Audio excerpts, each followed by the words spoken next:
Dragon Age 2 was rated M for mature by the ESRB and contains blood and gore, language, sexual content, and violence. Viewer discretion is advised. Hello everyone, my name is Amaronith and I play games for the internet, and today we are reading the Codex Entries from the first 11 episodes of my LP of Dragon Age 2. Wow, I hecked up that opening. I actually had to split my reading of the Codex Entries into 2 episodes because I waited a very long time to get started on that, and it took an hour and a half just to get through creatures, items, and places. And now that we're going into, lore, I thought it was best to start a new episode. So, lore. Adventures of the Black Fox. Born Lorn Remy Vescal in 863 Blessed, the Black Fox was a dashing thief and rogue who went on to inspire so many tales of his exploits that it is nearly impossible to determine today which are true and which are merely fabricated legend. Despite coming from nobility, he has become something of a hero of the common people. His initial exploits involved ridiculing the tyrannical and powerful Lord of Vallaslin. Wearing a mask, he would appear in public and disrupt the Lord's plans to a point that the Lord angrily put a huge bounty on the life of this cunning fox, the origin of the nickname, which stuck. The primary bounty hunter who took the job, Carolus, ended up becoming Remy's lifelong partner in crime, only after nearly killing him several times, is one of the most popular tales told in taverns today. The story is often exaggerated to make Remy appear initially buffoonish until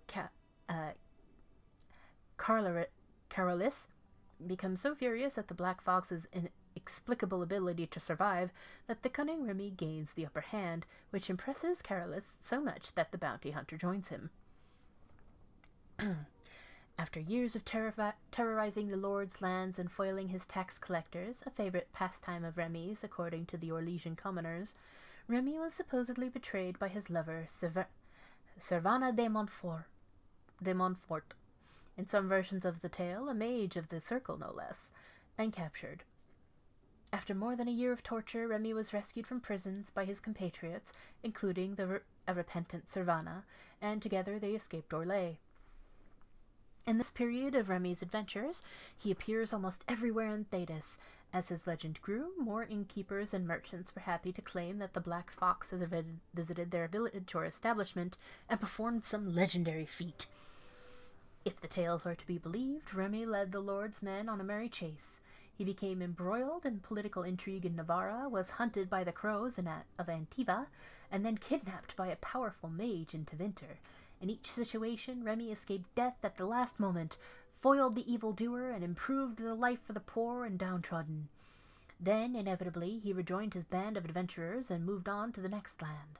His companions, Carolus and Servana, the wise dwarf Bolek, and the tempestuous knight Sir Clementus, have each spawned their own individual legends over the years. The stories all agree that at some point the Black Fox disappeared. He and his fellow adventurers voyaged into the heart of the Arlathan forest, seeking the sunken city of the Elves, and never returned. Many more are the tales that expand on what ultimately happened to them in the forest, and postulate on how they could someday be rescued. From The Adventures of the Black Fox by Gaston Gerault, 911 Dragon. The History of the Chantry, Chapter 1. The first blight devastated the Tevinter Imperium. Not only had the Darkspawn ravaged the countryside, but Tevinter citizens had to face the fact that their own gods had turned against them. Dumat, the old god once known as the Dragon of Silence, had risen to silence the world, and despite the frenzied pleas for help, the other old gods did nothing. The people of the Imperium began to question their faith, murdering priests and burning temples to punish their gods for not returning to help. In those days, even after the devastation of the first Blight, the Imperium stretched across the known world. Fringed with barbarian tribes, the Imperium was well prepared for invasions and attacks from without. Fitting, then, that the story of its downfall begins from within. The people of the far northern and eastern reaches of the Imperium rose up against their powerful overlords in rebellion. The Tevinter Magisters summoned demons to put down these small rebellions, leaving corpses to burn as examples to all who would dare revolt. The Imperium began to tear itself apart from within, throngs of angry and disillusioned citizens doing what centuries of opposing armies could not. But the Magisters were confident in their power, and they could not imagine surviving a Blight only to be destroyed by their own subjects. Even after the Blight, Tevinter commanded an army larger than that of any other organized nation in Thedas, but that army was scattered and its morale dwindling. The ruins of Tevinter was such that the Alamari barbarians, who had spread their clans and holds over the wilderness of the Ferelden Valley at the far southeast edge of the Imperium, saw weakness in their enemy, and after an age of oppression, embarked on a campaign not only to free their own lands, but to bring down mighty Tevinter as well. The leaders of that blessed campaign were the great barbarian warlord Mafarath and his wife Andraste. Their dreams and ambitions would change the world forever. From Tales of the Destruction of Thedas by Brother Genetivi, Chantry Scholar.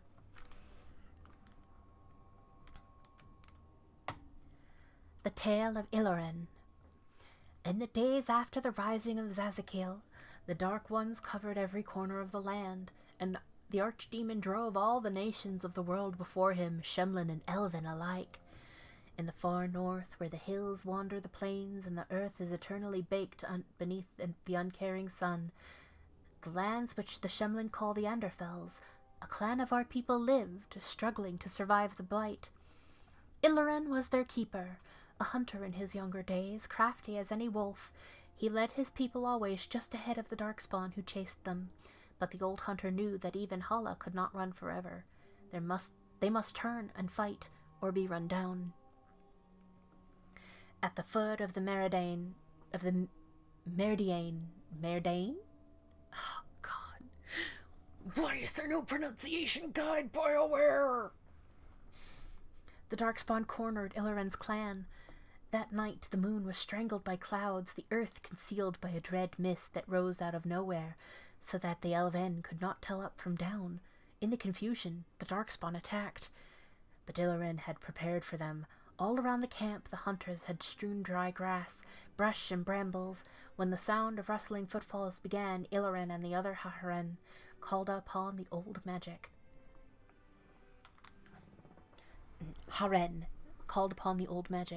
They struck out with lightning, and though the bolts missed the Darkspawn, they hit their target all the same. The sea of kindling lit, and not one of the dark creatures made it through the fire to reach Iloren's clan. From the Tale of Iloren, written by Zathrian, as it had been passed down from keeper to keeper for generations. Hey, Zathrian! Sorry. I've had to do a lot of talking, and so I am opening a drink. Cheers, mate. Ooh, mango.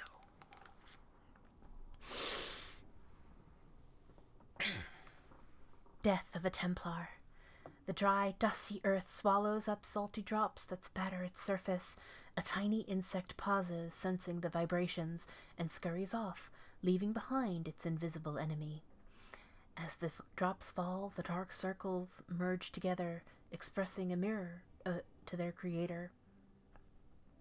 The primal emotions of bloodlust and sorrow blend into a lethal cocktail that breaks the strongest of men. The jurisdiction of strength must be left to the spirit, not to arm or chest. Only the wisest turn to his inner sanctuary to partition the mind from an all-consuming madness.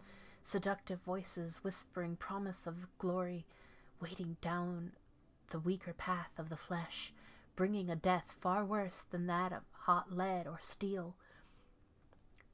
These blank, hollow promises will echo the unfathomable eternity. Living comfortably amongst material possessions, it is easy to misunderstand the true meaning of an uncontrollable hate, failing to understand the power of fighting against pure, unfaltering beliefs, against foes that listen only to their soul. Uncontrollable hate, influenced and thus removed from innocence. The scar is permanent and internal. The rain now red feeds the debt owed for actions past, seeking further into the earth as the mind draws slower. What was it that drew him, himself, to this situation? The mind ebbs and parts to a lingering memory of true innocence. He entered war as a newborn enters the world, unknowing both of the horrors and the light of the Maker that will save him. The sound of metal sliding along leather comes from above him. From the second he was born to his soon-to-be dying breath, his mind was processing and analyzing knowledge and experiences. It is true that he thought he could be wise in his own eyes, but only the most humble recognizes that he knows very little. Bias, speculation, and all of false pretenses make the way to the sound of the sweeping steel, and then, finally, his soul, as ready as his eyes dry from this final understanding, enters his promise of its purest form. From Death of a Templar, by Sir Andrew, Knight of Andraste and Templar Archivist, 9-4 Dragon. A Study of the Fifth Blight, Volume 1. While some of my contemporaries dispute whether the Fifth Blight was a true blight or merely a large darkspawn resurgence, historians agree that it began in the swamps of the Coterie wilds on the southeastern border of Ferelden in the year 930 Dragon. King Caelan Therin was swift in responding to the threat, gathering the royal army, every Grey Warden in his country, and sending a call for aid to the Ferelden nobility. The assembled armies laid trap in the ruins of Ostagar, hoping to crush the force before it reached civilization. But they failed. Darkspawn overran the defenders of Ostagar and decimated the king and his army. They continued their advance into Ferelden unopposed. Only 2 Grey Wardens managed to escape the slaughter, and somehow they came into possession of the ancient treaties which compelled the races of men to join arms against the massing horde. The surviving wardens made their way to Kinloch Hold, home of the Ferelden Circle, and conscripted the mages. In desperation to find more allies, the wardens journeyed into the Brazilian forests, seeking the Dalish. The elves, too, joined the growing army. Into the deep roads the surviving wardens went, searching for Paragon Branca in hopes she could settle the unrest in Orzammar and unite the dwarves in battle against the archdemon. Branca could not be located, but another paragon was found, the legendary Caradin, who forged a crown that ended all question of secession. Pyrrol Haramont was crowned king of Orzammar, and the dwarven armies marched for the surface.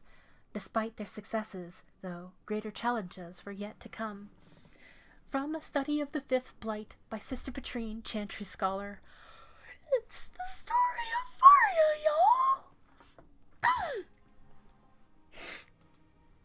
The Maker's first children. The Maker's first creations were the spirits, glorious beings that populated the many spires of the Golden City, and the Chant of Light says that they revered the Maker with unquestioning devotion. The Maker, however, was dissatisfied, although the spirits were like him in that they could manipulate the ether and create from it. They did not do so. They had no urge to create, and even when instructed to do so, possessed no imagination to give their creations ingenuity or life. The Maker realized his own folly. He had created the spirits to resemble him in all but the one and most important way. They did not have a spark of the divine within them. He expelled all the spirits out of the Golden City and into the Fade, and proceeded to do his next creation, life. The Maker created the world and the living beings upon it, separated from the Fade by the veil. His new children would be unable to shape the world around them, and thus would need to struggle to survive. In return for their struggle, the Maker gave them the spark of the divine, a soul, and he watched with pleasure as his creations flourished and showed all the ingenuity that he had hoped for. The spirits grew jealous of the living and coaxed them into the Fade when they slept. The spirits wished to know more of life, hoping to find a way to regain the Maker's favor. Though the through the eyes of the living, they experienced new concepts: love, fear, pain, and hope. The spirits reshaped the Fade to resemble the lives and concepts that they saw, each spirit desperately trying to bring the most dreamers to their own realm so they could vicariously possess a spark of the divine through them. As the spirits grew in power, however, some of them became contemptuous of the living. These were the spirits that saw the darkest parts of the dreamers. Their lands were places of torment and horror, and they knew that the living were strongly drawn to places that mirrored those dark parts of themselves. These spirits questioned the Maker's wisdom and proclaimed the living inferior. They learned from the darkness they saw and became the first demons. Rage, hunger, sloth, desire, pride. These are the dark parts of the soul that give demons their power, the hooks they use to claw their way into the world of the living. It was demons that whispered into the minds of men, convincing them to turn from the Maker and worship false gods.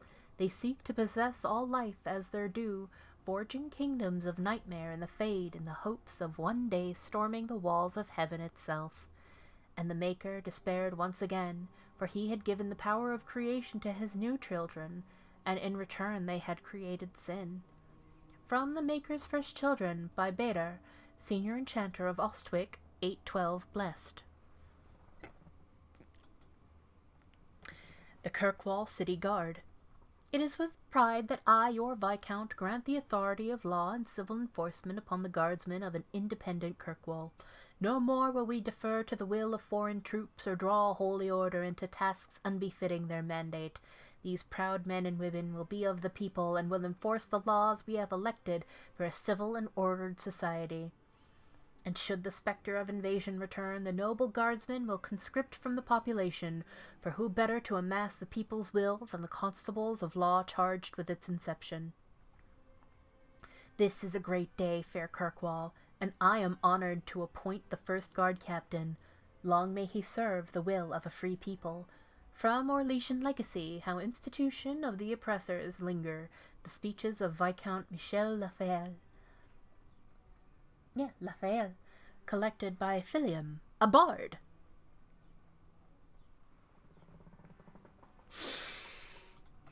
History of Kirkwall, Chapter 1. It's difficult for many to comprehend today, but there was a time when Kirkwall was believed to be the very edge of the world. It was Emerus, then, named after its founder, Magister Emerus Craven, and it was but one outpost of the very fringe of the Tevinter Imperium.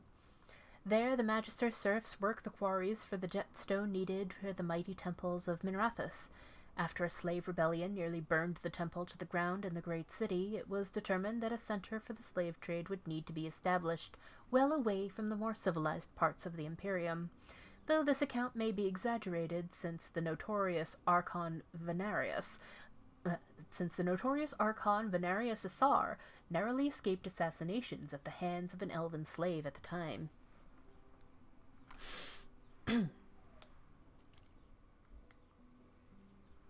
Because the new slave outpost would become wealthy beyond imagining, competition among prospects reportedly took over 20 years to resolve, resulting in great bloodshed in the frontier well away from the Archon's eyes. Magister took arms against Magister, mostly in the form of small armies of serfs and mercenaries. Over half the slaves in existence allegedly died in these battles before Emerus was finally chosen, thanks to the marriage of Craven's son to the Archon's daughter. Within a mere decade, the mighty fortress was erected on the cliffs where Kirkwall now stands. Over 1 million slaves passed through its gates before the Imperium eventually fell, an unimaginable number by today's standards. The Craven family itself became patrons of the next 3 Archons, and was one of the driving forces behind the extension of the Imperial Highway into Ferelden Valley. A move that would cost them a considerable political influence after the resistance of the Alamari tribes. During its height, Emerus was a jewel to rival the mightiest of the imperial cities and the greatest center of civilization outside of Tevinter. From Kirkwall, the City of Chains, by Brother Genetivi, 924 Dragon. History of Kirkwall, Chapter 2. As the Imperium's borders slowly receded the devastation of the first Blight and the subsequent barbarian invasion, many outposts in the area, known today as the Free Marches, were cut off from centers of power. Numerous warlords tried consolidating the region into a single kingdom, but resistance prevailed. Emerius? Oh god, it's Emerius. Held out for almost a century until it fell to a slave revolt in 25 Ancient. It was not the first such revolt Emerius suffered, but it was the last.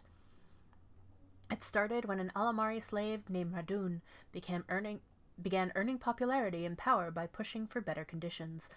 Radun's growing influence prevented the Magisters from touching him, but eventually they had him poisoned. Furious, a group of Radun's supporters stormed the gallows and were massacred, and so began a bloody year-long rebellion. The city burned and wealthy high towns was sacked. The Magisters hung before cheering crowds. Emerius assumed the new name of Kirkwall, Kirk meaning black after its jetstone cliffs. The new city plunged into anarchy for over a decade, and its defenses fell to ruin. Kirkwall has been conquered many times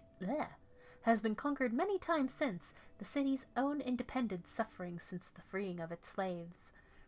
From Kirkwall, the City of Chains, by Brother Genetivi, 924 Dragon. History of Kirkwall, Chapter 3. The Coterie first thundered into Kirkwall in 756 Storm during the last of the new exalted marches. The collected nations of Thedas were attempting to drive out the Coterie from the northern mainland once and for all. Coterie armies were on the retreat, but in a desperate gamble, their fleet circled around the Amaranthine coast and landed a great force near the marcher city of Ulstwick. Their plan was to overwhelm the marcher cities of Starkhaven and Kirkwall, Starkhaven to block the roads leading north, and Kirkwall to block ships on the waking sea coming from Orlais, all in an effort to deny supplies to the Thedas armies assaulting Ravane. The attack on Starkhaven eventually failed, but Kirkwall was attacked in a daring night raid, where the Coterie used their leashed Sarabas mages in an unprecedented display of sorcery. The walls were torn down and the city was taken, and for the next 4 years Kirkwall endured the most brutal occupation in its history. Writings from that time are scarce. It was not until after the city was freed that the Coterie's deeds came to light. Children taken from families, forced conversion to the Coterie religion, and brutal labor camps. It's ironic that the old slave quarters of Lowtown, still intact after centuries, provided the perfect means for the Coterie to control the city's people. When the famous Orlesian chevalier, Sir Michel Lafayette, rode into the city after finally defeating the Coterie defenders, he wrote, "Kirkwall is full of people with empty eyes that have had all independent thought driven from them." When Lafayette was appointed the city's first Viscount by the Emperor in 760 Storm, he made it his mission to undo the religious conditioning. The Lafayette bloodline remained popular enough that when the city finally rebelled against Orlesian rule in 8-5 Bless, Viscount remained the enduring title for Kirkwall's rulers despite its origin. From Kirkwall, the City of Chains, by Brother Genetivi, 924 Dragon. History of Kirkwall, Chapter 4. The Threnhold family assumed its foreboding control of the city at the very onset of the Dragon Age, less than a week after Merrick Therian retook the Ferelden throne from Orlais. Since this was followed by a civil war in Antiva, the much-maligned Three Queens era, and a coup in the Tevinter Imperium, many thought that the Dragon Age would bring devastating change. Perhaps this was a hasty estimate, but it was true for Kirkwall. Viscount Chivalry Therenhold was a vicious thug who took power through a campaign of intimidation, and his son Perrin, who succeeded him in 914 Dragon, was even worse. Taxes were crippling, and Perrin Therenhold used the ancient chains extending from the Twins, standing at Kirkwall's harbour, unused since the new exalted marches, to block sea traffic and charge exorbitant fees from Orlesian ships. The Empire threatened invasion following the closure of the Waking Sea Passage, and for the first time the Chantry used the Templars to pressure the Viscount. Until that point, the Templars had done nothing to counter the Threnholds, even though, as the largest armed force in Kirkwall, they could have. Knight Commander Guyleon's only written comment was in a letter to Divine Beatrix III. "It is not our place to interfere in political affairs. We are here to safeguard the city against magic, not against itself. The Divine, a friend to the Emperor, clearly had other ideas. In response, Viscount Perrin hired a mercenary army, forcing a showdown with the Templars. They stormed the gallows and hung Knight Commander Gaelin, igniting a series of battles that ended with Perrin's arrest and the last of his family's rule. The Templars were hailed as heroes, and even though they wished to remain out of Kirkwall's affairs, it was now forced upon them. Knight Commander Meredith appointed Lord Marlowe Dumar as the new Viscount in 921 Dragon, and she has remained influential in the city's rule ever since. From Kirkwall, the City of Chains by Brother Genetivi, 924 Dragon. Huh.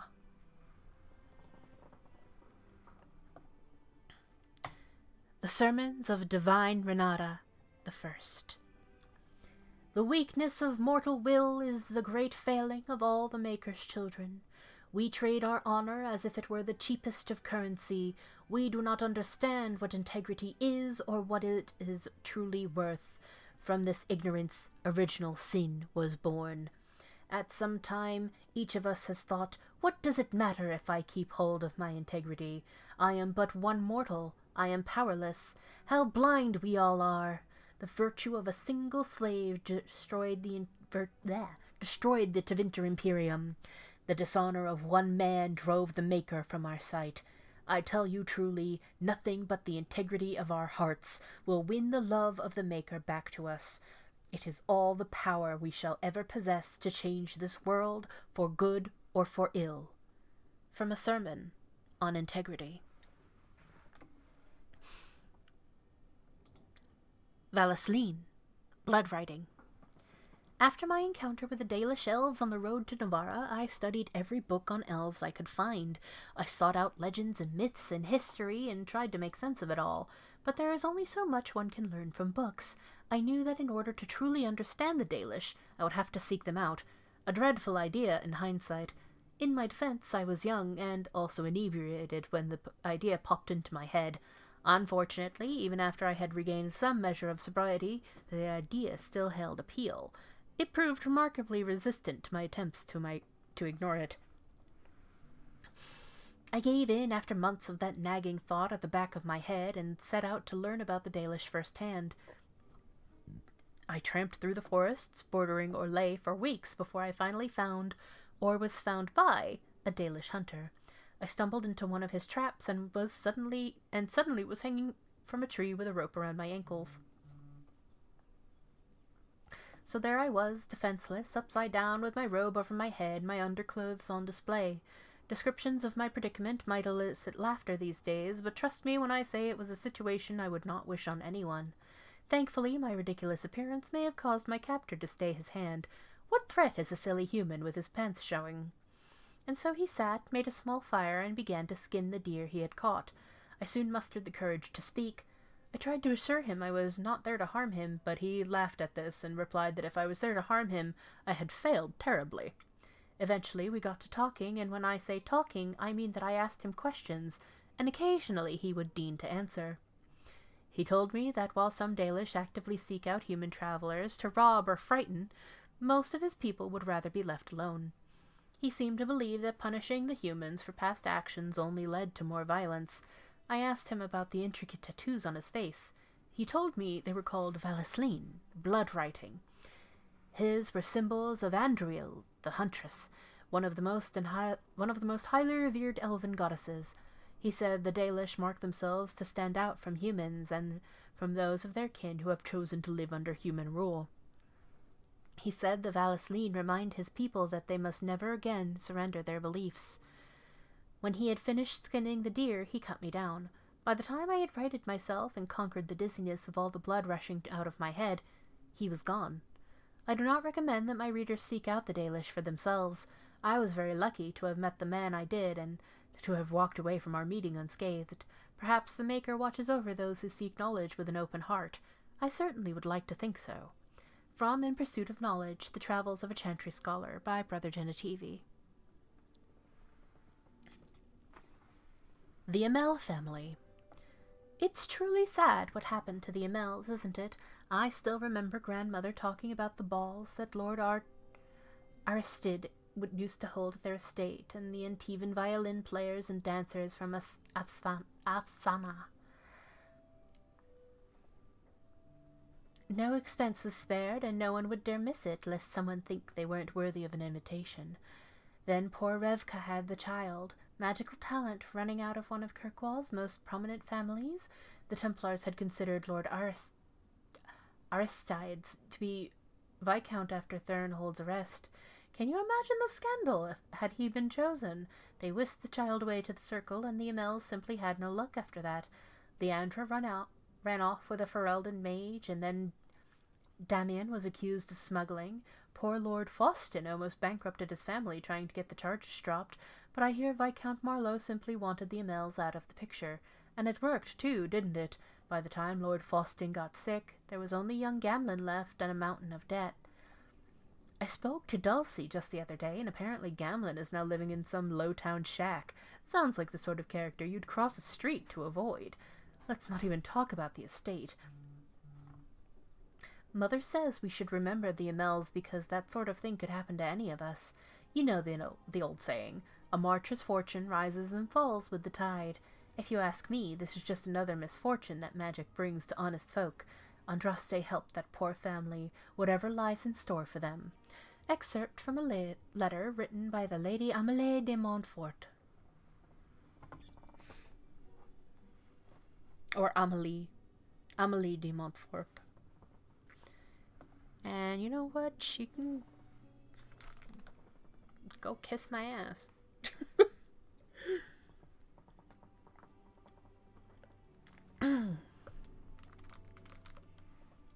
The City Elves.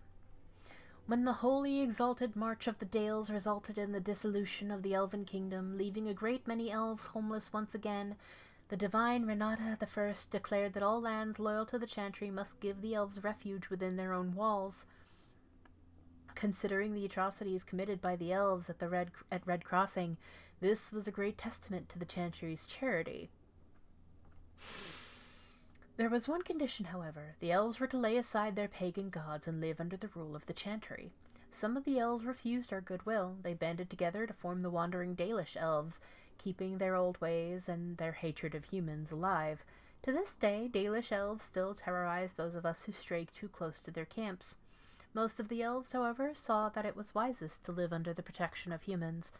And so we took the elves into our cities and tried to integrate them. We invited them into our own homes and gave them jobs as servants and farmhands. Here in Denerim, the elves even have their own quarter, governed by an elven keeper. Most have been proven to be productive members of society. Still, a small segment of the elven community remains dissatisfied. These troublemakers and malcontenters roam the streets, causing mayhem, rebelling against authority, and making a general nuisance of themselves. From Ferelden Folklore and History by Sister Petrine, Chantry Scholar. Alienage Culture. There have always been alienages. They have always been around us as long as elves and shems have lived in the same lands. Ours isn't even the worst. They say that Valroyo has 10,000 elves living in a space no bigger than Denerim's market. Their walls are supposedly so high that daylight doesn't reach the Venedal until midday. But don't be so anxious to start tearing down the walls and picking fights with the guards. They keep out more than they keep in. We don't have to live here, you know. Sometimes a family gets a good break, and they buy a house in the docks or at the outskirts of town. If they're lucky, they come back to the alienage after looters have burned their house down. The unlucky ones just go on to the Pauper's Field. Here we're among family. We look out for each other.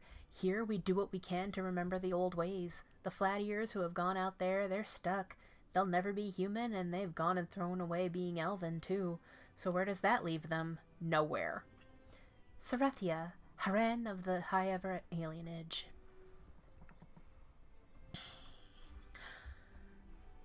Arlathan, Part 1. Before the ages were named or numbered, our people were glorious and eternal and never-changing. Like the great oak tree, they were constant in their traditions, strong in their roots, and ever reaching for the sky. They felt no need to rush when life was endless. They worshipped their gods for months at a time. Decisions came after decades of debate, and an introduction could last for years. From time to time, our ancestors would drift into centuries-long slumber. But this was not death, for we know they wandered the fade in dreams. In those ages our people called all the land Elvenon, which in the old language means the place of our people. And at the center of the world stood the great city of Arlathan, a place of knowledge and debate, where the best of the ancient elves would go to trade knowledge, greet old friends, and settle disputes that had gone on for millennia. But while our ancestors were caught up in the forever cycle of ages, drifting through life at what could be today would consider an intolerable pace, the world outside the lush forests and ancient trees was changing. The humans first arrived from far Vallaslin to the north. Called Shemlins or Quicklings by the ancients, the humans were pitiful creatures whose lives blinked by in an instant. When they first met the elves, the humans were brash and warlike, quick to anger and quicker to fight, with no patience for the unhurried pace of elven diplomacy. But the humans brought worse things than war with them. Our ancestors proved susceptible to human diseases, and for the first time in history, elves died of natural causes. What's more, those elves who spent time bartering and negotiating with humans found themselves aging, tainted by the humans' brash and impatient lives.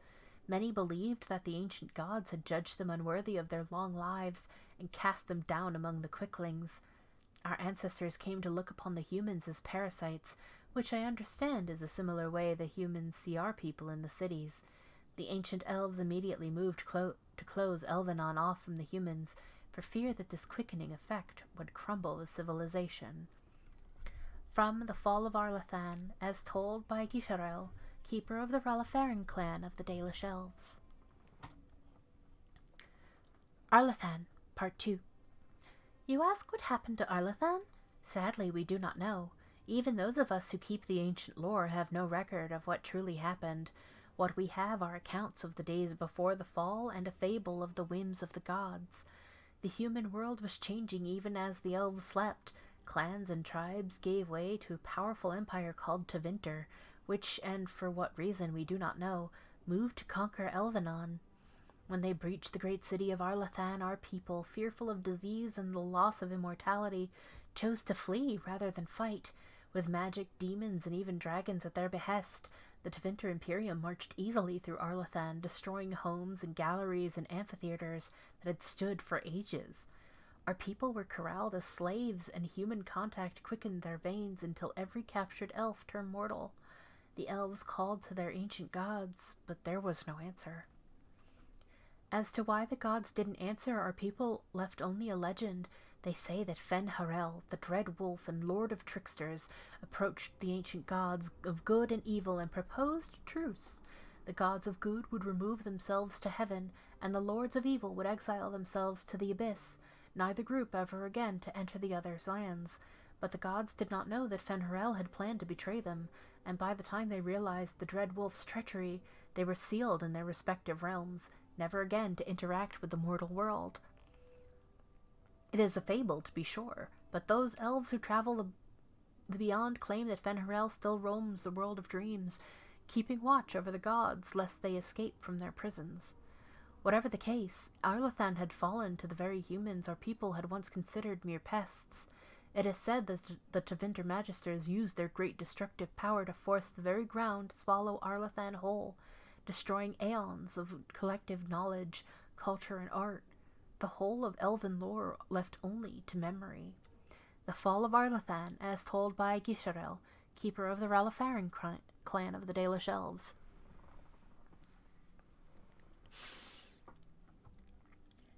The Dalish Elves.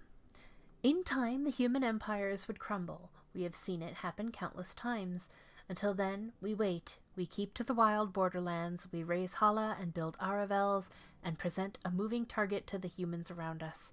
We try to keep hold of the old ways, to relearn what was forgotten. We call to the ancient gods, although they do not answer and have not heard us since before the fall of Arlathan, and so that one day they might remember us. Elgarnon, the eldest of the sun, and he who overthrew his father, Mithal the protector, then Haral the dread wolf, Endruil the huntress, Valondin the friend of the dead, Darthamin the keeper of secrets, Gilhanane,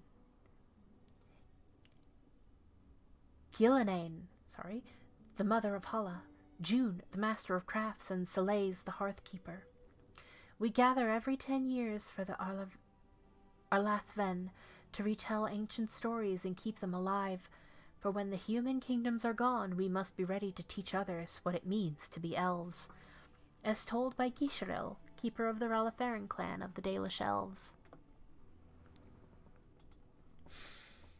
The Carta.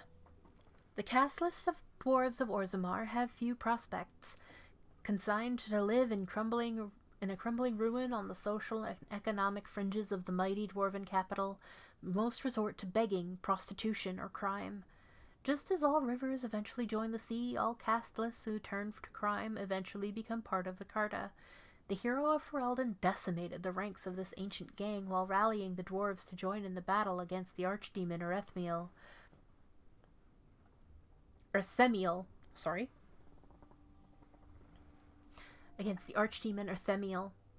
Unable to recover the power they once had in Orzammar, they turned their attention topside, using groups of surface-dwelling dwarves to smuggle weapons, lyrium, surface luxuries, people, and other goods between Orzammar and the human lands. Despite the flow of business, its members are still desperate and violent, with no strong leader to rein in their excesses. They have little sense of dwarven honor and freely break their word, double-cross allies, and renege on deals. From The Stone and Her Children, Dwarves of the Dragon Age, by Brother Genetivi.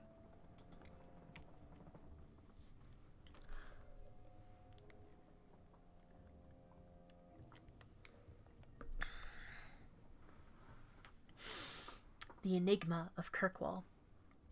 Ancient Tevinter lore is hard to come by, but there's history to be had here in Kirkwall, the city once home to the Imperium slave trade. What answers does Kirkwall hold? Why look here instead of Perivantium or Voldorma? The Imperium does not give up its secrets easily. Even with the Magisters centuries dead, our new journey is perilous. Here on the docks of the gallows, we renew our vows, and should we fail, search for the markings of the Band of Three.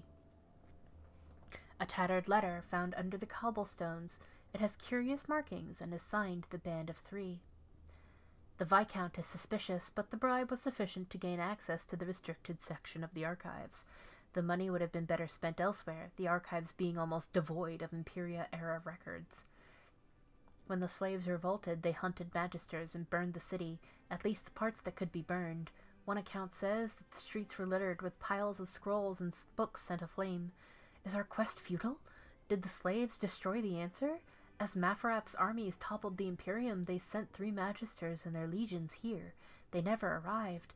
But why march here of all places? What were they coming here for? Behind a panel with curious markings, signed the Band of Three. In the back alleys of Lowtown, you can find extraordinary things. Priceless tomes of knowledge can be bought with a handful of gold. The Chant of Archon Lovius, a whole chapter of the Midnight Compendium. Some of these books were thought lost forever, and these are no forgeries. I've verified their authenticity myself. The fences have no inkling that what they're selling has value. Where did these books come from? After several failed attempts, I got my answer underneath the city. There's a hive of hidden passages in Kirkwall sewers. Now and then a lucky sewer rat comes across an unlooted chamber, and then a cache of ancient Tevinter relics spreads through the black market. We must search below the city. Underneath a cobblestone with curious markings faintly glowing, it is signed the Band of Three.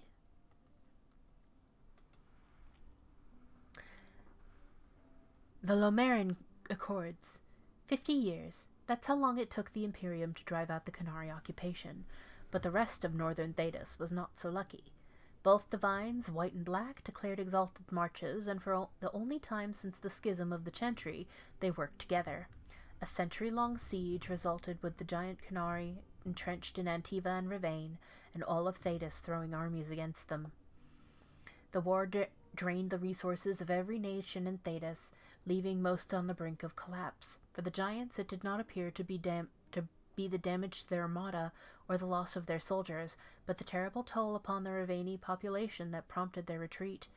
When the third new exalted march had all but massacred the people of Contar, without even chipping the Coterie occupying force, the giants finally withdrew. The treaty that put an official end to the Coterie Wars was signed on the politically neutral island of Llomerrya, off the southern coast of Ravain. 150 years after their assault on the mainland began, the Coterie left our shores. They received the northern archipelago in exchange for cessation of hostilities against all the nations on the Accord. Only Tevinter refused to sign, and so the war continues to rage in the Imperium to the present day. It's worth noting, however, that the Kingdom of Ravain immediately violated the treaty. Twice.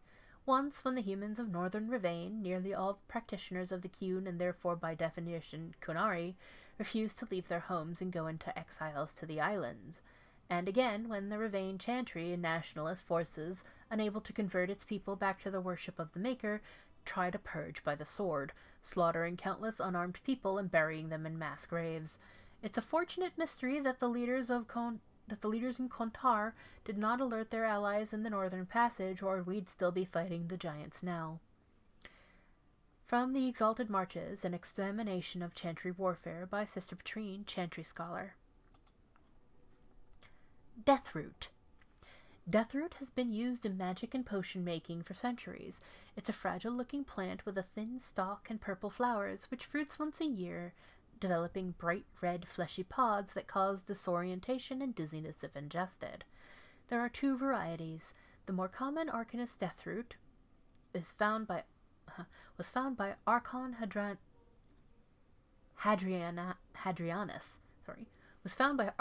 Hadrianus when he discovered it growing on several dead slaves. The other, Lunatic's Deathroot, is most closely associated with the story of the courtesan Melusine, who sought revenge on a powerful magister and his family. She harvested the plant, baked it into small pies for the magister's banquet, and presented them to the magister at a banquet.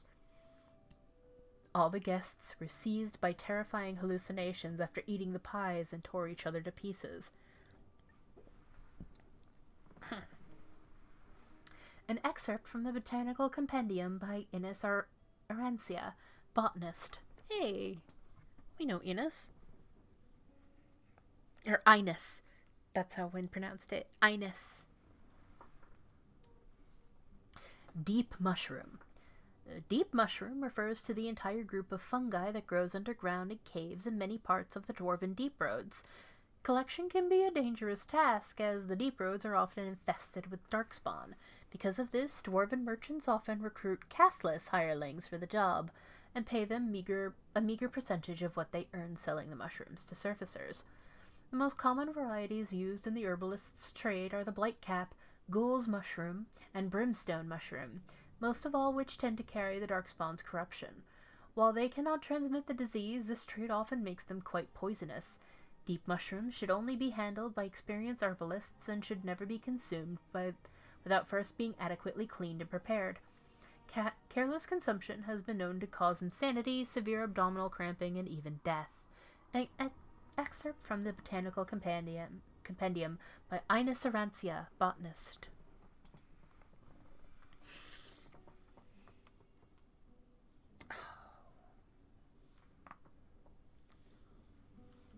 I don't know if you guys heard that, but that was my neck. Elfroot. Elfroot was first used by the Elves of Arlathan, hence the name. The root gave their medicines particular efficacy. So when the Imperium conquered the Elves, Magisters adopted its use and its popularity spread to all corners of the Empire. Elfroot is a hardy plant with large green leaves that grows wild in many places. It's so common that it tends to show up in most gardens and fields, almost like a weed. Unlike a weed, however, most people appreciate having access to the wonderful little plant. Its roots can be used with very little preparation. Rubbing some of the juice on a wound, for example, will speed up healing and numb pain, and chewing on a slice of the root tends to treats minor ailments like indigestion, flatulence, and hoarse throats.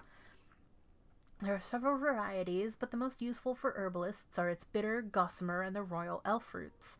An excerpt from the Botanical Compendium by Ines Arancia, botanist.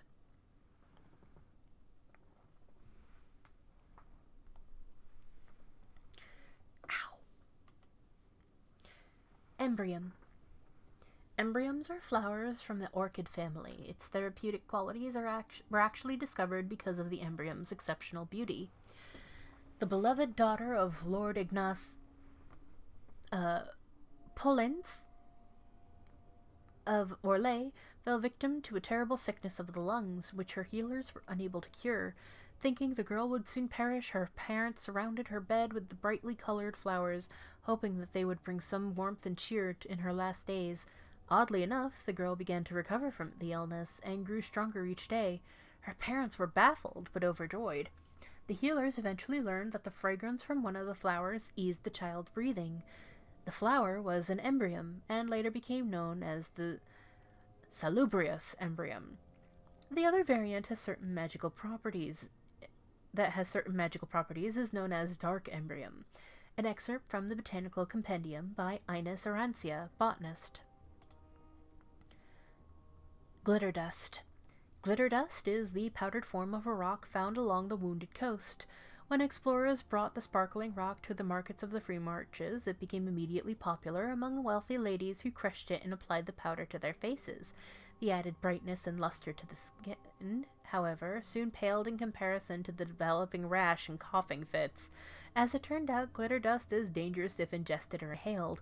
It's also extremely flammable, as several ladies discovered after powdering their hair while standing next to a candle. Unfortunately, this resulted in a dozen deaths by conflagration. Conflagration? I'm not sure. These days, glitter dust is used sparingly and only by experienced alchemists. The most common form of the substance is volatile glitter dust. If gathered from caves where darkspawn dwell, the rock produces a powder known as tainted glitter dust. An excerpt from the Alchemist's Encyclopedia by Lord Serestes of Marnispel. Silverite. The lustrous white-blue silverite has long been prized by the dwarves for use in jewelry, rune-making, and weaponsmithing, but on the surface it is more commonly used by apothecaries and healers. Since the metal does not rust, many traditions believe it to be proof against poison. There is a tale passed down among the people of the Anderfels. A knight returned home after many years of war, only to be struck by an adder. His wife immediately bound the wound with a medallion of silverite pressed against the bite like a poultice. By morning, the poison had left him, and the knight lived to an old age. An excerpt from an Alchemical Primer of Metallurgy, Volume 1, by Lord Serestes of Marnispel. Spindleweed. It is an old country saying that spindleweed grows best for the sorrowful. Verdant spindleweed in a household's garden has often brought neighbors offering consolation, usually without even asking what might be wrong. This originates from the plant's use as a seasoning for dishes meant to speed the recovery of the infirm. A person who grows much of it is likely caring for the fatally ill. An excerpt from the Botanical Compendium by Ines Arancia, botanist.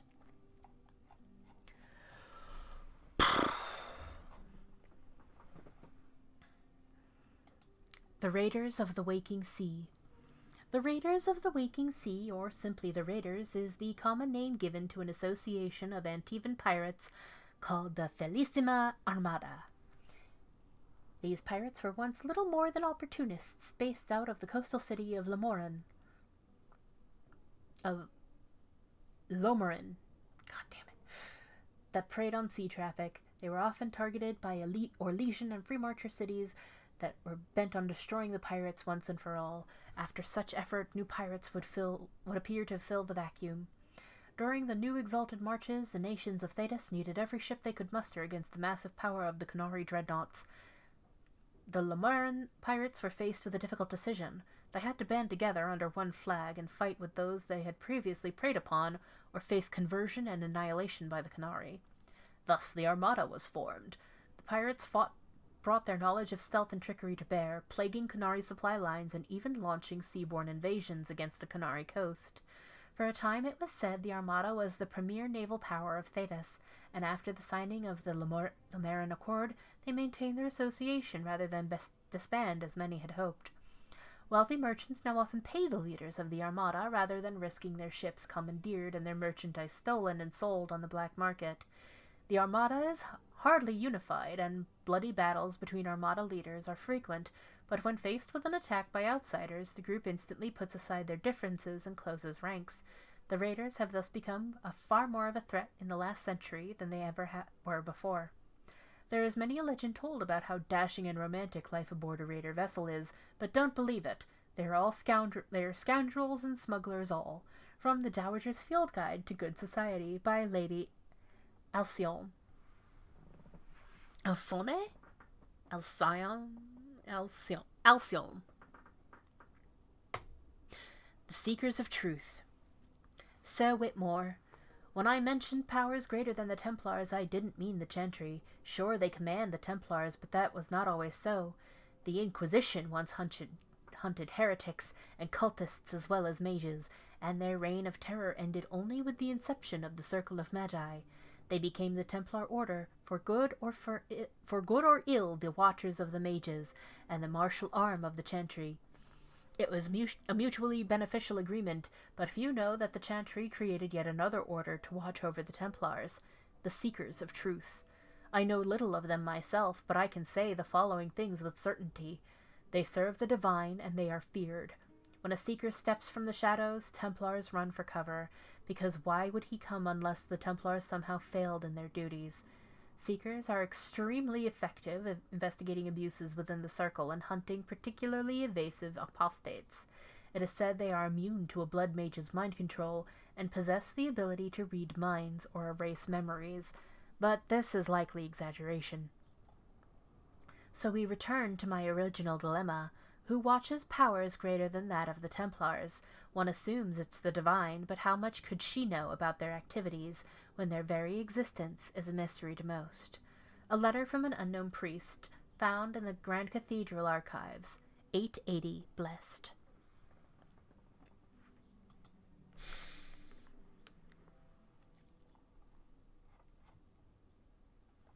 Surface Dwarves. In Orzammar, dwarven society is divided into rigid castes with houses that compete for power and prestige. But all that is discarded when a dwarf abandons the stone for the surface. Under open sky, everyone is equal, or so the story goes.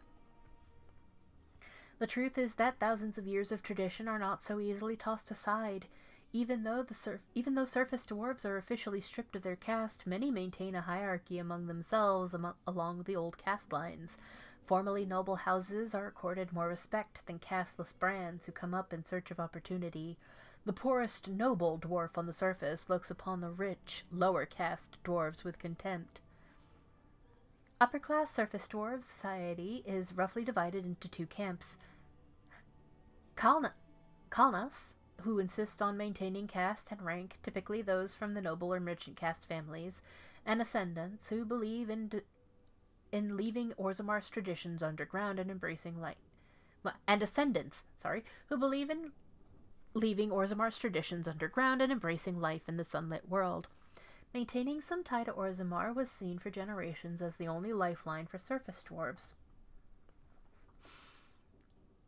Bringing surface goods to their kin underground and lyrium and metals to the surface was not only the most lucrative means of making a living, but also a sort of sacred duty, as many surface dwarves willingly accepted exile and the loss of their caste to better serve their house or patron. In recent years, many surface dwarves, particularly Ascendants, have branched out. They started banks, mercenary companies, and overland trade caravans. They became investors and speculators in purely surface trade. These new industries have proven tremendous sources of wealth, but are looked down upon by their more conservative kin. For less affluent surface dwellers, association with a powerful Kalna can open many doors. They can get credit with dwarven merchants and are offered work opportunities by the powerful Dwarven Merchants Guild more readily sometimes than qualified but less connected individuals. From the Dowager's Field Guide to Good Society by Lady Alcyone.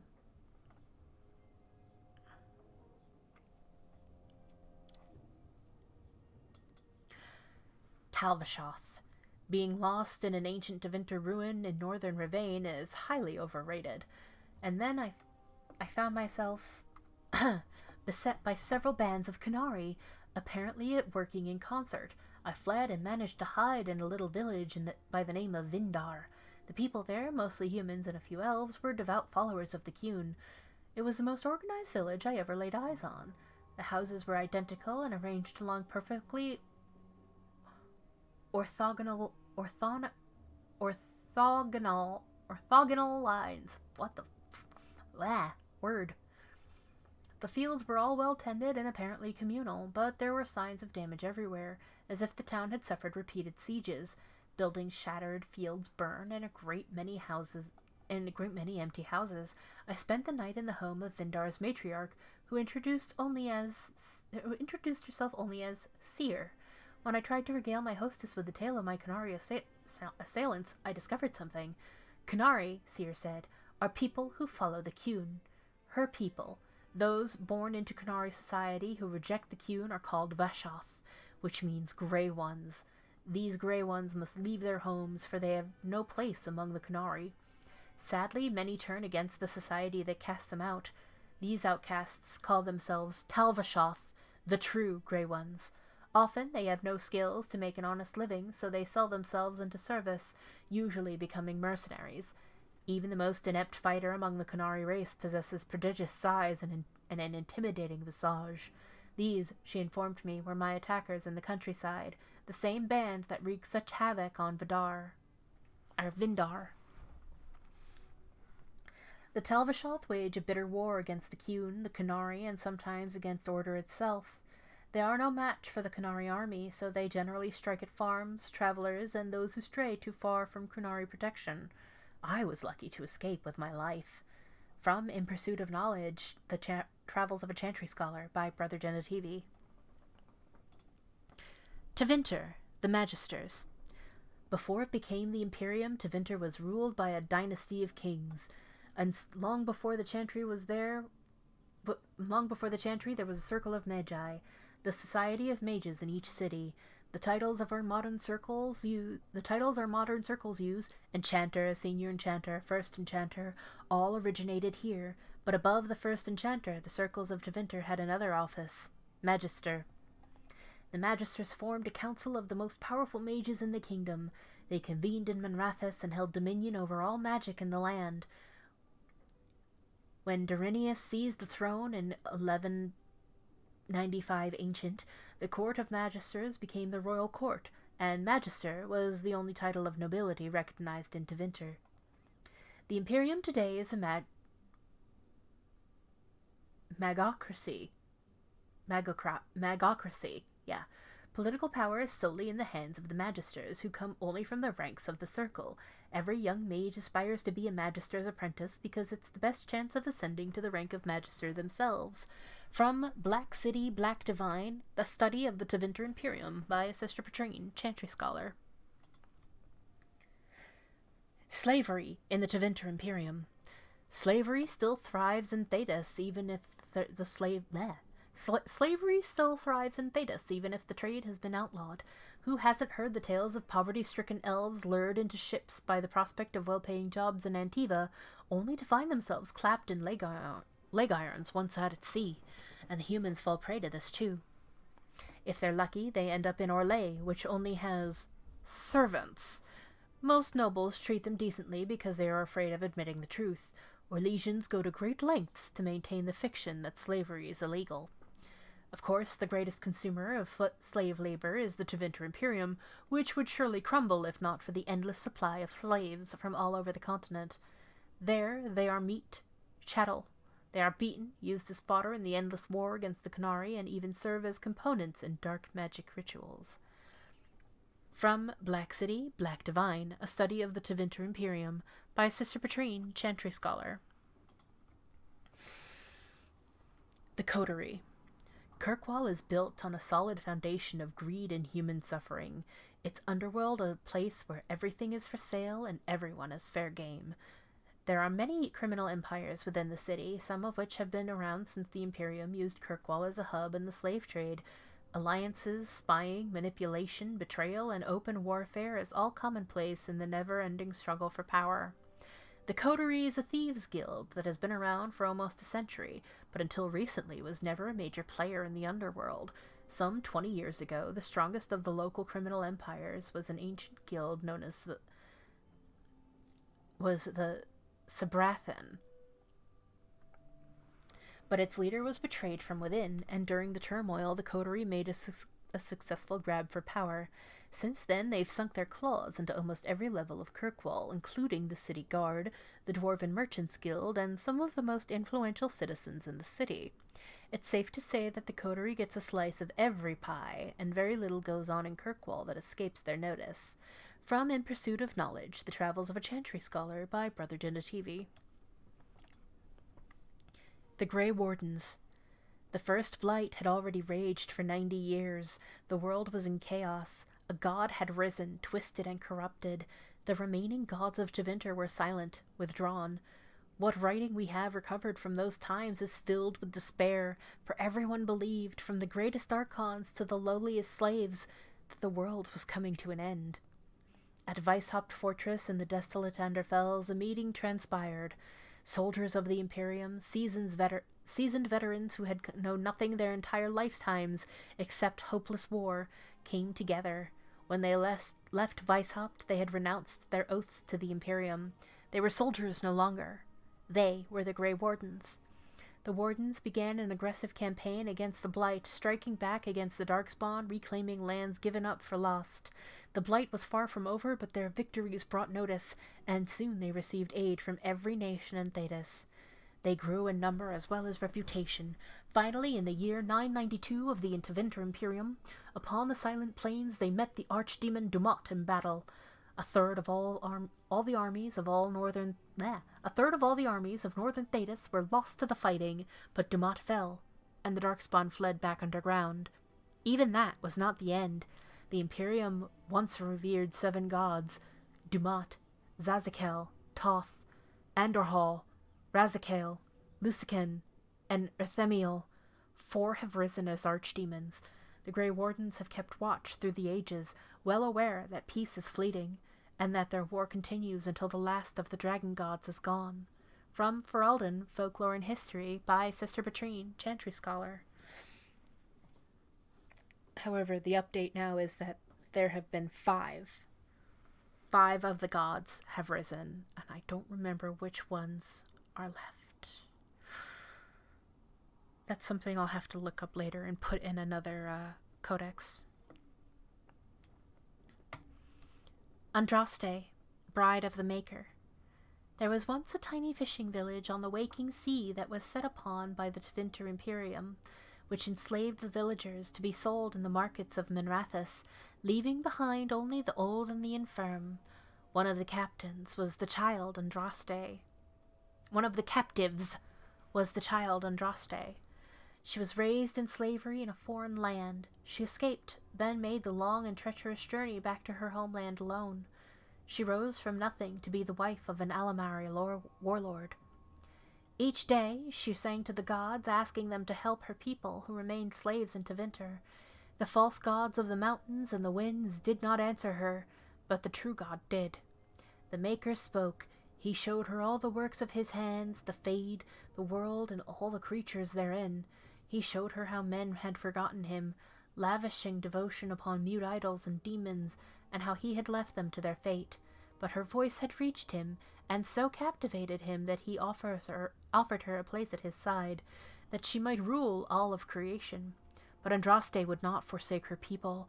She begged the Maker to return, to save his children from the cruelty of the Imperium. Reluctantly, the Maker agreed to give man another chance. Andraste went back to her husband Mafrath and told him all that the Maker had revealed to her.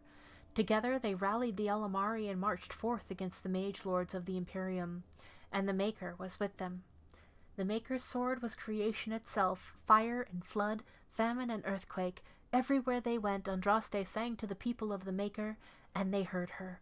The ranks of Andraste's followers grew until they were a vast tide, washing over the Imperium. And when Mafrath saw that the people loved Andraste and not him, a worm grew within his heart, gnawing upon it. At last, the armies of Andraste and Mafarath stood before the very gates of Minrathous, but Andraste was not with them, for Mafarath had schemed in secret to hand Andraste over to the Tevinter. For this, the Archon would give Mafarath all the lands to the south of the Waking Sea. And so, before all the armies of the Alamari and of Tevinter, Andraste was tied to a stake and burned while her earthly husband turned his armies aside and did nothing, for his heart had been devoured. But as he watched her pyre, the Archon softened. He took pity on Andraste and drew his sword and granted her the mercy of a quick death. The Maker wept for his beloved, cursed Mafarath, cursed mankind for their betrayal, and turned once again from creation, taking only Andraste with him. And Our Lady sits still at his side, where she still urges him to take pity on his children. From the Sermons of Justinia II. An honest answer regarding apostates. A mage who does not receive the teachings of the Circle and who does not have the words of Andraste in her heart is an apostate and a danger to us all. Without the guidance of the Holy Chantry, a mage may foolishly dabble in the darker arts, blood magic or demon summoning, thus becoming maleficarum, and a mage's mind will ever be a doorway to spirits of the Fade. Without proper instruction, this doorway remains open and unsecured. If a demon should come through this doorway and possess a mage, an abomination is created. Abominations know only madness. They cannot be reasoned with, and will slaughter man, woman, and child without thought. Whole cities will have fallen to these creatures. Thousands have died at their hands. The Chantry and her Templars have a duty to ensure this does not happen. If I knew a better way to deal with magic, I would seize upon it immediately. You say we should let the mages guard themselves. I tell you this is no solution. Look at the Tevinter Imperium. Their Magisters do not know restraint. Without Chantry oversight, the Magisters abuse their power. Those without magics are trampled Those without magics are trampled underfoot and are forced to serve. Slaves are slaughtered by the hundreds to feed the Magisters' hunger for power. Even some mages are not spared, for in mages, as in all humans, there exists a spectrum. On one end, the very powerful, and on the other, those that can barely light a candle.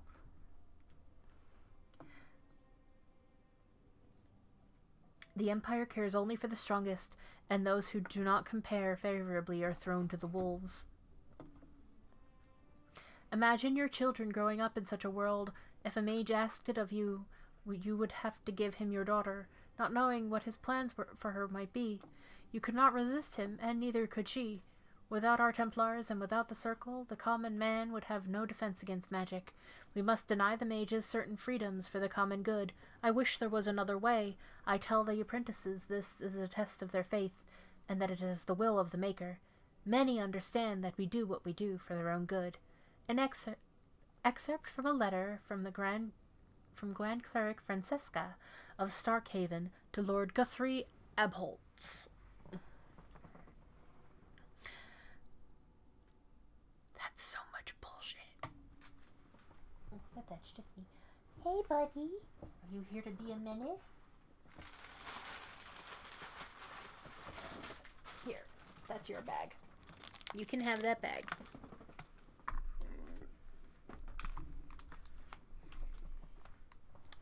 Oh, this good boy.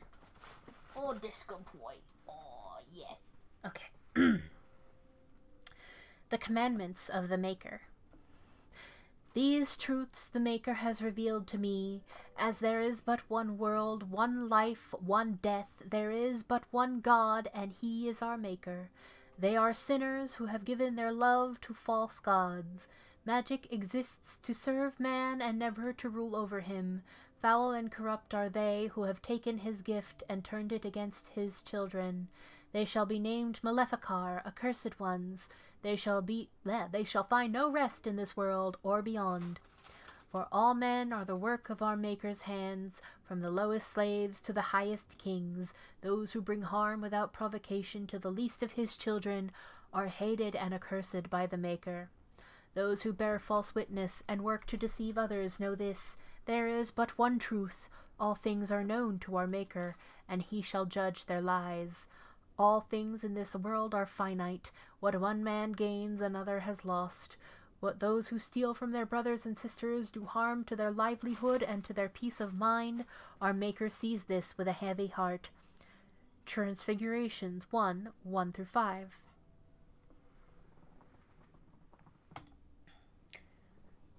The Maker. There was no word for heaven or for earth, for sea or sky.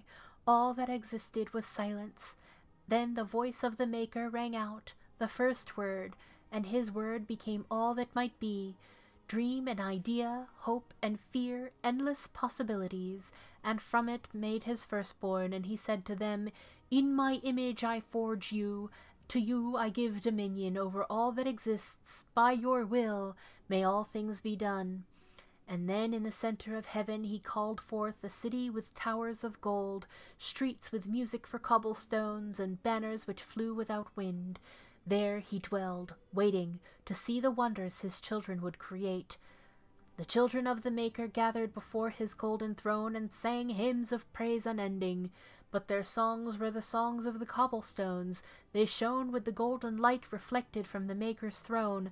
They held forth the banners that flew on their own. And the voice of the Maker shook the fade, saying, In my image I have wrought my firstborn. You have been given dominion over all that exists. By your will all things are done, yet you do nothing. The realm I have given you is formless, ever-changing. And he knew he had wrought amiss. So the Maker turned from his firstborn and took from the fade a measure of its living flesh, and placed it apart from the spirits, and spoke to it, saying, Here I decree opposition in all things, for earth, sky, for winter, summer, for darkness, light. By my will alone is balance sundered, and the world is given new life. And no longer was it formless, ever-changing, but held fast, immutable, with words for heaven and for earth, sea and sky. At last did the Maker from the living world make men, immutable as the substance of the earth, with souls made of dream and idea, hope and fear, endless possibilities. Then the Maker said, To you, my second-born, I grant this gift. In your heart shall burn an unquenchable flame, all-consuming and never satisfied. From the fade I crafted you, and to the fade you shall return each night in dreams, that you may always remember me.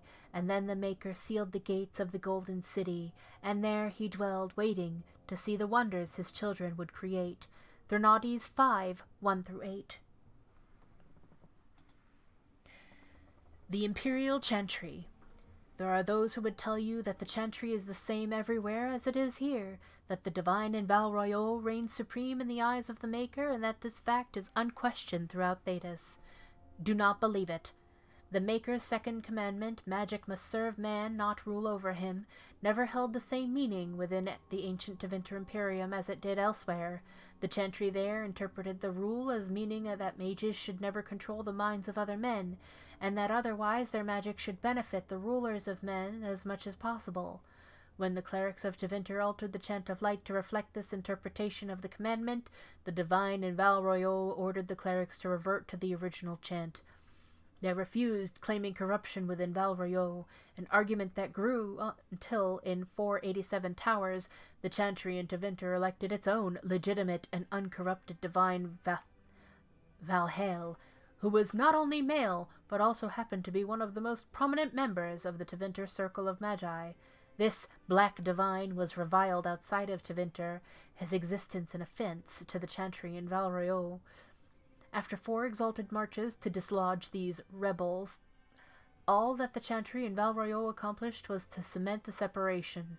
While most aspects of the Imperial Chantry's teachings are the same,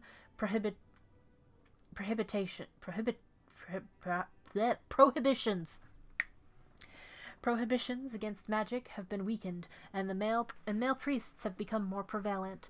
The Circle of Magi today rules Tevinter directly ever since Archon Llomerrya was elected in 734 Storm, directly from the ranks of the enchanters, to great applause from the public. He dispensed with the old rules forbidding mages from taking part in politics, and within a century the true rulers from within the various imperial houses, the mages, took their places openly within the government. The imperial divine is now always drawn from the ranks of the first enchanters and operates as divine and grand enchanter both. This is utter heresy to any member of the Chantry outside of Tevinter, a return to the days of the Magisters which brought the Blights down upon us, but it exists, and even though we have left the Tevinter Imperium to the mercies of the dread Coterie, still they have endured. Further confrontation between the Black Divine and our so-called White Divine is inevitable. From Edicts of the Black Divine by Father David of Canaris, 811 Blessed.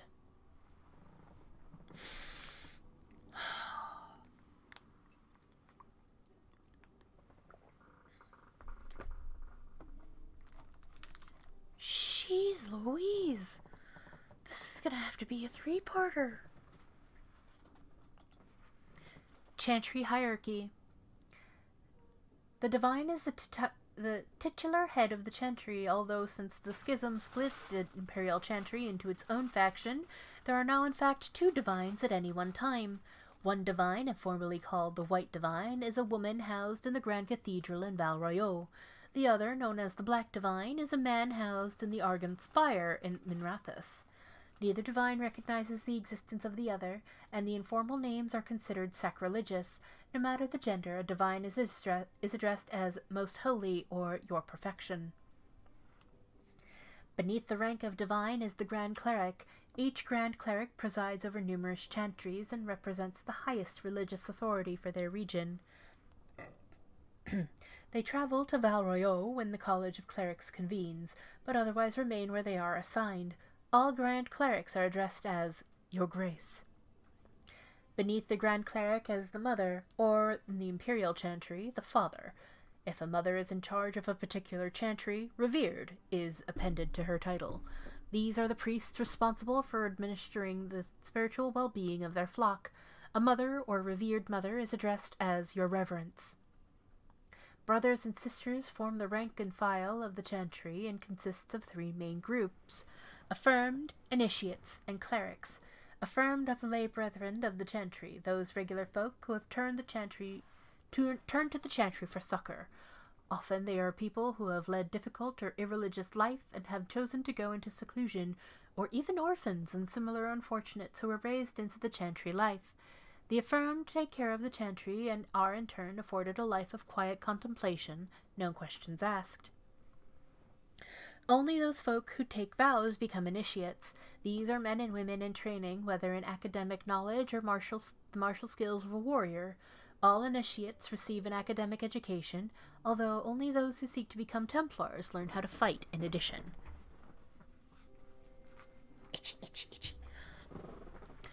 Clerics are the true academics of the Chantry, those men and women who have dedicated themselves to the pursuit of knowledge. They are often found in the Chantry archives, sages presiding over libraries of books and arcane knowledge. The most senior of these clerics, placed in charge of such archives, are given the title Elder, although such a rank is still beneath that of Mother. All the brothers and the sisters are addressed simply by noting their title before their name, such as Brother Genitivi. From a Guide for Ambassadors from Ravain.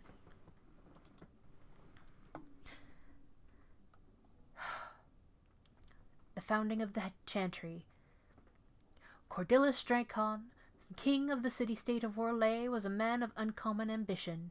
In the year -15 ancient, I think that's how it's said, or -15,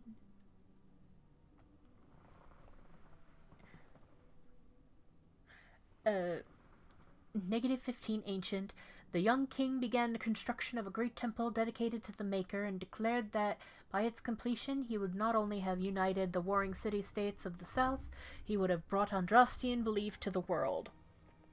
In -3 ancient, the temple was completed. There in its heart Dracon knelt before the eternal flame of Andraste, and was crowned ruler of the Empire of Orlais, his first act as emperor to declare the Chantry as the established Andrastian religion of the empire. It took 3 years and several hundred votes before Olessa of Montsamard was elected to lead the new Chantry. Upon her coronation as divine, she took the name Justinia, in honor of the disciple who recorded Andraste's songs. In that moment, the ancient era ended and the divine age began. From Ferelden, Folklore and History by Sister Patrine, Chantry Scholar.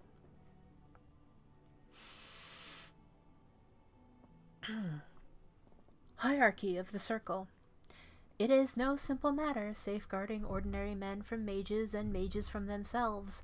Each circle tower must have some measure of self-government, for it is ever the Maker's will that men must be given the power to take responsibility for our own actions, to sin and fail, as well as to achieve the highest grace and glory on our own strength. You, who will be tasked with the protection of the circle, must be aware of its workings. The first enchanter is the heart of any tower. He will determine the course his circle will take, and he will choose which apprentices may be tested and made full mages, and you will work most closely with him. Assisting the first enchanter will be the senior enchanters, a small council of the most trusted experienced magi in the tower. From this group, the next first enchanter is always chosen. Beneath the council are the enchanters. These are the teachers and mentors of the tower, and you must get to know them in order to keep your finger on the pulse of the circle, for the enchanters will always know what is happening among the children. All those who have passed their harrowing but have not taken apprentices are mages. This is where the most trouble in a circle lies, in the idleness and the inexperience of youth. The untested apprentices are the most numerous denizens of any tower, but they more often pose threats to themselves due to their lack of training than to anyone else. Knight Commander Serrain of the Chantry Templars in a letter to his successor. History of the Circle. It is a truth universally acknowledged that nothing is more successful at inspiring a person to mischief as being told not to do something. Unfortunately, the Chantry of the Divine Age had trouble with obvious truths. Although it did not outlaw magic, quite the contrary, as the Chantry relied upon magic to kindle the eternal flame which burns in every brazier in every chantry. It regulated mages to lighting candles and lamps, perhaps occasional dusting of rafters and eaves. I will give my readers a moment to contemplate how well such a role satisfied the mages of the time. It surprised absolutely no one when the mages of Valrayo, in protest, snuffed the sacred flames of the cathedral and barricaded themselves in the choir loft. No one, that is, but divine Ambrosia II, who was outraged and attempted to order an exalted march upon her own cathedral. Even her most devout Templars discouraged that idea. For 21 days the fires remained unlit while negotiations were conducted, the legend tells us, by shouting back and forth from the loft. The mages went cheerily into exile in a remote fortress outside of the capital, where they would be kept under the watchful eye of the Templars and a council of their own elder magi. Outside of a normal society and outside of the Chantry, the mages would form their own closed society in the Circle, separated for the first time in human history. From Unvire's Circles and Templars, A History of Magic in the Chantry by Sister Patrine, Chantry Scholar. Darkspawn. Those who have sought to claim heaven by violence destroyed it. What was golden turned pure turned black. Those who had once been mage lords, the brightest of their age, were no longer men, but monsters. Threnades, 12:1. Sin was the midwife that ushered the Darkspawn into this world. The Magisters fell from the Golden City, and their fate encompassed all of our worlds, for they were not alone. No one knows where the Darkspawn came from. A dark mockery of men in in the darkest places they thrive, growing in numbers as a plague of locusts will. In raids, they will often take captives, dragging their victims alive into the deep roads, but most evidence suggests that these are eaten. Like spiders, it seems Darkspawn prefer their food still breathing. Perhaps they are simply spawned of the darkness. Certainly, we know that evil has no trouble perpetuating itself. The last Blight was in the Age of Towers, striking once again at the heart of Tevinter, spreading south into Orlais and east into the Free Marches. The plague spread as far as Ferelden, but the withering and twisting of the lands stopped well beyond our borders. Here, Darkspawn have never been more than the stuff of legends. In the northern lands, however, particularly Tevinter and the Anderfells, they say Darkspawn haunt the hinterlands, preying on outlying farmers and isolated villages, a constant threat. From Ferelden, Folklore and History by Sister Patrine, Chantry Scholar. Maleficarum. It has been asked, what are Maleficarum? How should we know them? I have been as troubled by this question as you. You have come to me for the wisdom of the Maker, but none of you have seen the Maker's heart save beloved Andraste, and so I have done as all mortals must, and looked to the words of his prophet for answers. And there I found respite from a troubled mind. For she said to us, magic exists to serve man and never to rule over him. Therefore I say to you, they who work magic which dominates the minds and hearts of others, they have transgressed the Maker's law. Also Our Lady said to us, those who bring harm without provocation to the least of his children are hated and accursed by the Maker, and so it is made clear to me, as it should be to all of us, it should be to us all, that magic which fuels itself by harming others, by the letting of blood, is hated by the Maker. Those mages who honor the Maker and keep his laws are welcome as our brothers and sisters. Those who reject the laws of the Maker and the words of his prophet are apostate. They shall be cast out and given no place among us. From the Sermons of Justinia I. Mana and the use of magic. Mana is that which defines a mage. It is potential that dwells within a person but does not always manifest itself. All men are connected to the Fade, we go there to dream. All men are connected to the Fade, we go there to dream. But only those with this potential may draw upon its power. Mana is, then, a measurement of one's ability to draw power from the Fade, and it is this power that is expanded in magic. As in all other things, it has limits. Just as a man has the strength to lift only so much weight and no more, a mage cannot work more magic at one time than his mana allows. If he wishes to work magic that would be beyond his strength, a mage must bolster his mana with lyrium. Without lyrium, it is possible for the reckless to expand their own life force in the working of magic, and occasionally ambitious apprentices injure or even kill themselves by overexertion. From the Lectures of the First Enchanter, Wenceslas.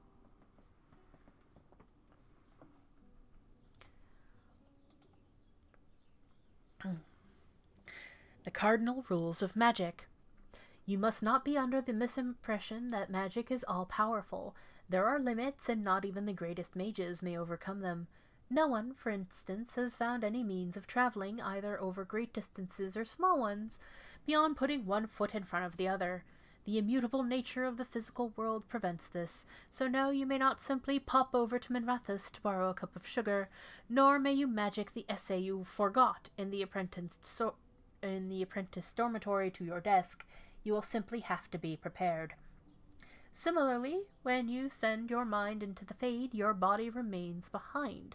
Only once has this barrier been overcome, and reputedly the spell required 2/3 of the lyrium into the Tevinter Imperium, as well as the lifeblood of several hundred slaves. The results were utterly disastrous. God, why am I losing? Bleh. Finally, life is finite. A truly great healer must bring someone back from the very precipice. May bring someone back from the very precipice of death, when breath and heartbeat have ceased, but the spirit still clings to life. But once the spirit has fled the body, it cannot be recalled. That is no failing of your skill or power. It is simply reality. From the Lectures of First Enchanter Wenceslas. The Tranquil. The Tranquil are the least understood but most visible members of the Circle. Every city of respectable size boasts a Circle of Magi shop, and every one of these shops is run by a tranquil proprietor. The name is a misnomer, for they are not tranquil at all. Rather, they are like inanimate objects that speak. If a table wished to sell you an enchanted penknife, it could pass as one of these people. Their eyes are expressionless, their voice is monotone. Incomparable craftsmen they might be, but they are hardly the sort of mages to put ordinary folk at ease. From In Pursuit of Knowledge, The Travels of a Chantry Scholar by Brother Genetivi.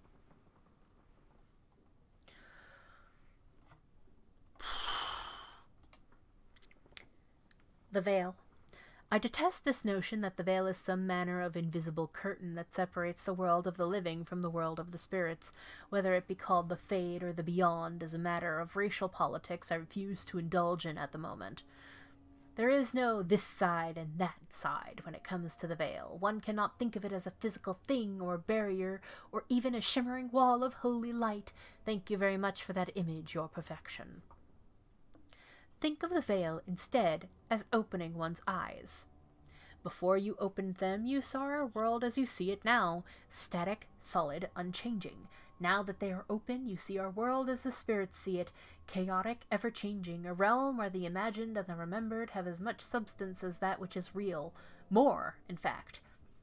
A spirit sees everything as defined by will and memory, and this is why they are so very lost when they cross the veil. In our world, imagination has no substance. Objects exist independently of how we remember them or what emotion we associate with them. Mages alone possess the power to change the world with their mind, and perhaps this forms the nature of a demon's attraction to them. Who can say? Regardless, the act of passing through the veil is much more about changing one's perceptions than the physical transition. The veil is an idea. It is the act of transition itself, and it is only the fact that both living beings and spirits find the transition difficult that gives the veil any credence as a physical barrier at all. From a dissertation on the Fade as a physical manifestation by Morano, Senior Enchanter of the Minrathous Circle of Magi, 655 steel. Andraste in nude repose, invisible. Can stone lie with purpose? Can it beckon with raw feminine command, yet shine with an inspiring virtue? That challenge was posed to sculptor Arwand de Glace, artisan and son of Empress Vaugine of Arles. It was busy work and rhetoric in a time of excess, but answer he did, with the reserves of a nation and a passion unhealthy. His subject, Our Lady, though not as depicted in traditional statuary.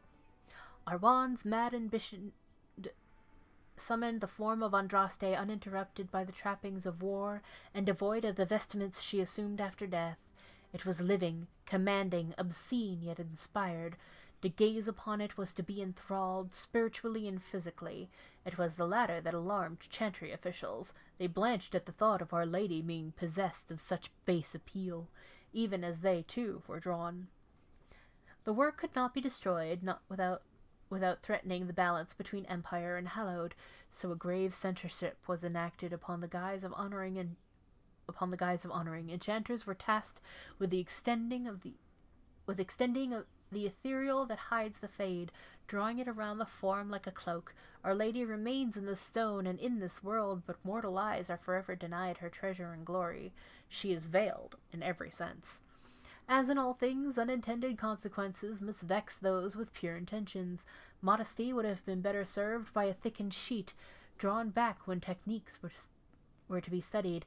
As it is, the sculptor's skills are accessible only to an exploring touch, defining the shape by an intimate caress. All manner of strange congress has stemmed from the tempted hands and the innocent wish for clarity. From Art and Shamed, Forbidden Wonders of Faith by Falcine de Petitforet, translated by Philium, a bard.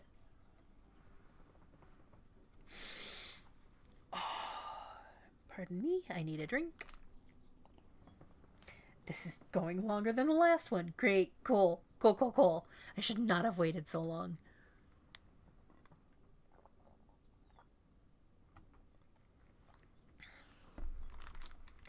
The Pickled Apples of Arlathan. I expressed my incredulity to the shop's assistant, who coldly noted that he did not like my implications. He insisted that every article in the Black Emporium was genuine, no fakes, imitations, or cheap knockoffs. I must have appeared unconvinced, for the assistant narrowed his eyes at me and disappeared into the bowels of the shop. Returning several minutes later, he removed the jar of pickled apples from its display case and proceeded to carefully, reverentially,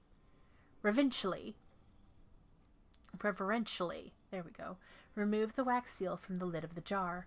I watched with fascination as the jar was opened and a single rosy apple pulled from it. It looked as if it had just been picked that day. Just that day, at the peak of ripeness.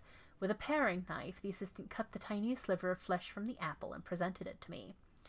The flavor of that one small sliver was astonishing. It was as close to a perfect apple as there ever was.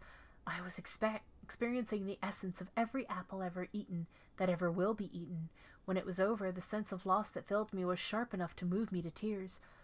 The rest of the apple was returned to the jar, which was then resealed. I paid 5 sovereigns for that single taste, and I believe I got the better part of the bargain.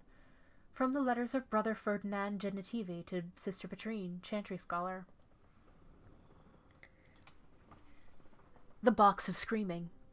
I received the box from a man I met in the Silent Plains. He spoke little and would not reveal his name. For reasons I shall not detail here, I had been kidnapped and left for dead in that grey, wind-blasted wasteland. After days of walking, I was parched and close to death. I was about to dash my head on a rock to speed my passing when the men arrived. He possessed a water skin containing ample water for a person traveling from our location to the Imperial Highway. From there, he said, I could find my way to Solus, or Perivantium. He offered to give me the water skin if I agreed to take 3 things from him: a glowing, crystalline shard, a bronze sphere, and an iron-bound box with no hinges. I asked the man if he wished to have these items delivered. He said he merely wanted me to have them. It was an odd request, but I was too weak and too desperate to think much of it, and so I agreed. The man put the items into a leather sack, which he handed to me along with the water. "What about you?" I asked. He said nothing, and only pointed in the direction from which I had come. "There is nothing that way," I said. He merely smiled at me. I found the Imperial Highway about a day later, and a caravan driver agreed to take me to Perivantium, in exchange for the large glowing shard. In Perivantium, I bartered the bronze sphere for new clothes and a room at the inn. That night I examined the iron-bound box and found no way to open it. I held it to my ear, and I thought I heard slow, measured breathing coming from within. My mind was afire with curiosity, and I obtained from the innkeeper a large hammer, thinking to smash the thing open. The moment the hammer touched the box, it shrieked, a shrill sound the shrill sound pierced the depths of my soul. I gave the box to the innkeeper in the morning and felt better for having rid myself of it. A page torn from a mysterious journal on display in the Black Emporium. A Vessel of Tears. Although this wax-stoppered vessel is clearly labeled Tears Shed During the Burning of Trevisto, many questions remain, not the least of which is, which burning of Trevisto? When the Coterie conquered it in 635 steel? When it was burned by the liberating armies of the White and Black Divines during the Second Exalted March of 752 Storm? Or when it accidentally burned to the ground in 862 Blessed, after a dockhand knocked over a lantern in a warehouse full of lamp oil? Even assuming the correct event could be determined, the question of whose tears have been collected remains.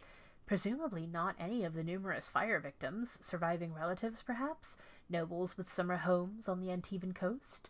It should be noted that nowhere on the label does it say that these tears were shed in relation to the event, so they could have been tears of a woman in Montsemard weeping because she was not asked to dance at the last costume ball, unaware that at that very moment one of the greatest port cities of Thetis was aflame. From the letters of Brother Ferdinand Genitivi to Sister Petrine, Chantry Scholar. Adder of Antiva.